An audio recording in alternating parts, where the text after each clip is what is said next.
I strongly do believe that Amani and Matt will be back for another season because the way this woman is so active on social media, it's like it's important for her to keep her relevancy, you know?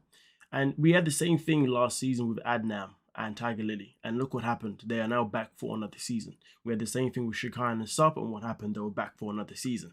This is one of those things that happens to those couples that want to come back. They make sure they stay actively as active as possible on social media. But as you can see here, Amina's come out saying story time. After we filmed the last day and I crashed out, Brenda's birthday was 2 days after. She was filming her solo interviews. I reached out to production to plan something special. Her. So obviously in the next one, obviously shows a nice little cheeky picture saying this is our film crew sending me a picture. Oh my bad. I wasn't was going to pause that one. My apologies. This is our film crew sending me a picture of the 2 bouquet I arranged. They were so amazing helping me. All right, cool. No worries. Okay, and also on top of that, she further on explains, I also asked him to write this note in Spanish, which translates to happy birthday from Amini and Matt. Everything is double in a throuple. I love you. Yes, I'm corny. I like to think I'm romantic. All right, cool. But this is not why you guys are here, though. This is not why I brought you here. This is just to warm you up. But she then decided to come out with another post itself in particular, okay? Now, here's the thing. In this one here, she says, I asked them to film her reaction because I was crying a day and night and wanted to see her smile. She didn't know they were actually from me until she saw from the note. I mean, listen, obviously this is her trying to, in my opinion, show that she is somebody who's not necessarily just crazy or bipolar. She's somebody that has a heart, somebody that can do things that is obviously caring, and somebody that can do things that can be romantic, as she says. But here's the thing, though. You know, with Amini, whenever there comes a setup of her trying to warm us in with this light-hearted, more lovely version of herself, it's usually because she's about to set us up for the story. Now she goes, why am I telling you this story? Because I am not perfect and I crashed out. I said horrible things from a woman supporter to another woman who is supposed to be the person I love. It was very terrible to say. However, when I cried, I've said I've done everything I can for this woman. I really did. Now, of course, when she talks about I said horrible things from a woman support to another woman who's supported to the person I love, what she's talking about, in case you didn't see the episode or in case you haven't seen the video that I made, which I recommend you really do watch it, folks.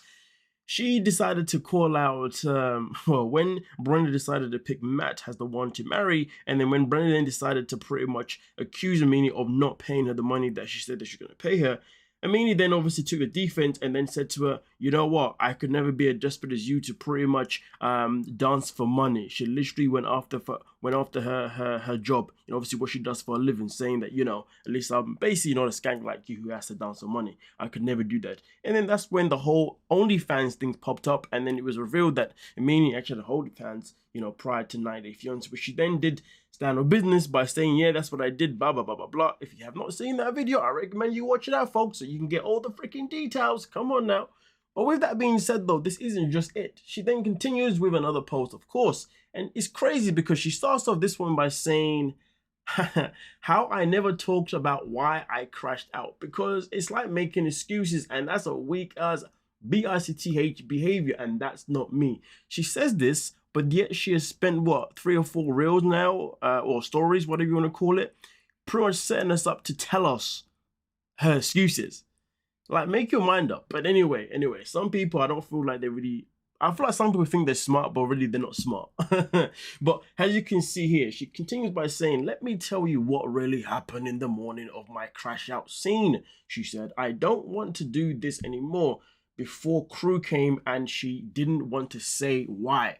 She talked to the crew and told only them it was about the rent money that never came. Okay, when they told me, I lost my mother effing because it blew my mind how she was ready to throw it all away for that. Again, don't justify the crash out. I have anger issues to work on. I just wanted to want me as much as I wanted her. Pathetic, I know. I mean, listen, the matter of fact that you said that you wasn't going to explain stuff because it's basically a weak ass move because it means you're making excuses, and then you further on go and do that anyway. That is what I found pathetic. I find pathetic that you literally contradicted yourself. You know what I mean? It's just that I mean, listen, fair enough, she takes a little bit of accountability by saying that she has anger issues that she wants to work on. But here's the thing though, there's a lot of people that have a lot of issues that say they're going to work on it, but then do they really work on it? Do you know what I mean? And the maddest thing about it is that she doesn't actually ever, a lot of people don't work on the things they say they're going to work on. And to be honest with you, she obviously knows that she's had anger issues for a very, very long time. This is a woman who's in her 30s, I believe.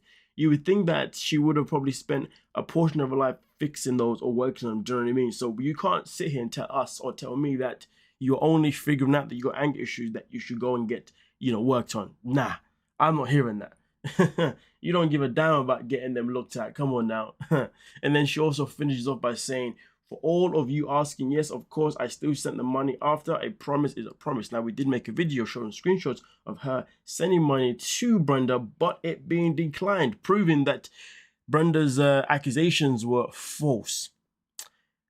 Well, obviously now she's saying that despite the fact that happened, she's now obviously sent the money, which tells me that clearly they must still be in a throuple relationship at this moment in time. They may not be, but I'm getting vibes that they probably are. And if Matt and Amani are going to be coming back for another season, we can expect Brenda to be a part of it too. And to be honest with you, they should just start calling her Brenda moving forward. Calling her Annie is just not making any sense when we all know her name is literally Brenda Anahi. And plus, when you got Amani and Annie, it's too confusing. You know what I mean? Amani and Brenda, that's so much more easier. What do you think, folks? Let me know what you're thinking in the comment section. But nonetheless, though, it is what it is when it comes to this to this throuple. Let me know, would you like to see them back for another season? Or would you be like, nah, I don't want to see these two back for another season. I don't want to see these three back for another season because I've had enough. Let me know your thoughts. Let me know your thoughts. Now, listen, to be honest with you, even though it's been a very poor season, I gotta ask though, which couple has been your standout couple of the season? I know it's a hard ask because they've all been trash, but let me know. I'm curious. Let me know in the comments. But nonetheless though, don't forget to like, subscribe, and have a good freaking day.